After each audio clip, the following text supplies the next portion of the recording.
అకామాలు లేని 3,500 మంది ప్రవాసుల్ని అరెస్టు చేసి కువైట్ దేశం నుంచి డిపోర్ట్ చేసిన కువైట్ ప్రభుత్వం. టాపిక్లోకెళ్తే Kuwait internal ministry, Kuwait police, Kuwait traffic department వారు నిర్వహించిన భద్రతా తనిఖీల్లో కేవలం జనవరి నెలలోనే 3,500 మంది ప్రవాసులను అరెస్టు చేసి కువైట్ నుంచి డిపోర్ట్ చేయడం జరిగింది.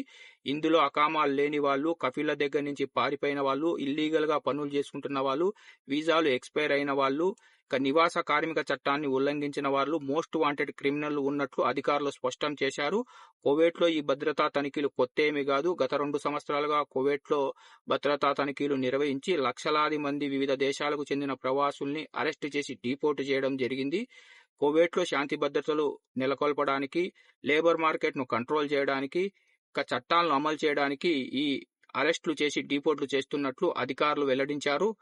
ఇంకా ఎవరైతే మన తెలుగు వాళ్ళు అకామాలు లేకుండా వీసాలు ఎక్స్పైర్ అయ్యి లేదంటే కఫీల దగ్గర నుంచి పారిపోయి పనులు చేసుకుంటున్నారో అలాంటి వాళ్ళు జాగ్రత్తగా ఉండండి. లేదంటే గరా మీరు అరెస్ట్ అయితే మిమ్మల్ని కూడా ఇలాగే ఫింగర్లు వేసి కువైట్ దేశం నుంచి డిపోర్ట్ చేసే అవకాశం ఉంది. ఇలా గనక డిపోర్ట్ చేస్తే మీరు తిరిగి ఎప్పుడు కూడా కువైట్కి రాలేరు. మీకు లైఫ్ బ్యాన్ అనేది పడుతుంది. కాబట్టి కువైట్లో అకామాలు లేకుండా పనిచేస్తున్న మన తెలుగు వాళ్ళు జాగ్రత్తగా ఉండండి. ఫ్రెండ్స్, మీకు గనుక వీడియో నచ్చితే లైక్ చేయండి. వీడియోను మర్చిపోకుండా కువైట్లో ఉన్న మన ప్రవాసులకు షేర్ చేయండి. ఇలాంటి మరిన్ని కువైట్ న్యూస్, గల్ఫ్ అప్డేట్స్ కోసం గల్ఫ్ ఎక్స్పర్ట్ తెలుగు ఛానల్ని సబ్స్క్రైబ్ చేసుకుని బెల్ బటన్ ఆన్లో పెట్టుకోండి.